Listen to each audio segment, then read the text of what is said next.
This is a true story about a girl's life. This kind of story is called a biography. Helen Keller was born on the 27th of June 1880 in Tuscumbia, a small town in the USA. She was a normal, healthy baby, but when Helen was only 19 months old, she became very ill. Helen's mother and father thought she was going to die, but she didn't die, and her parents thought she was well again. Sadly, soon after her illness, Helen's mother discovered that her daughter couldn't see or hear. She was now deaf and blind. The doctor believed Helen could be taught. He suggested that they should visit a local expert on the problems of deaf children. This expert was Alexander Graham Bell, the inventor of the telephone.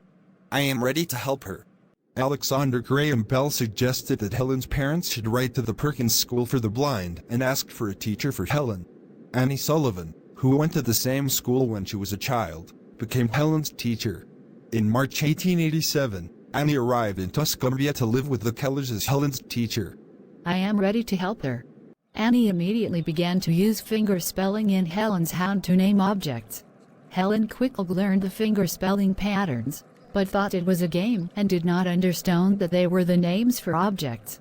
One day Annie took Helen to the water pump. As she pumped the water over Helen's hand, Annie spelled out the word water in the girl's free hand. Suddenly, Helen realized that the liquid coming from the pump had a name, water. Now she understood that there were names for everything. She was very excited and wanted to learn the name of everything she touched. She also asked for Annie's name. Annie spelled the name teacher on Helen's hand.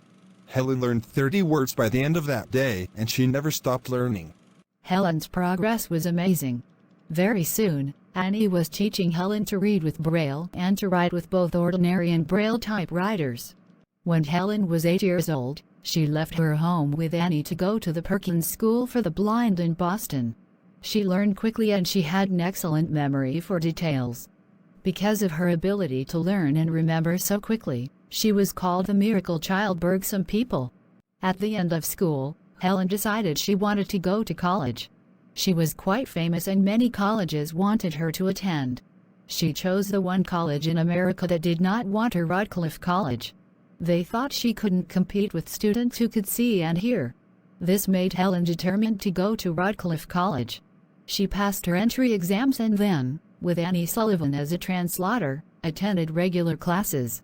She successfully completed her studies and graduated in 1904. While Helen was at college, she wrote a book called The Story of My Life. Later on, she wrote 2 more books about her life. Helen became very famous and spent much of her life traveling the world giving lectures on telling people how they could help the blind and deaf. As she got older, Helen stopped traveling and spent more time in the USA helping to raise money for deaf and blind people. She was often seen walking in the garden talking to herself with her fingers. She died on the 1st of June 1968. That was the end of the story of a famous woman who challenged her sickness and managed to be a successful person.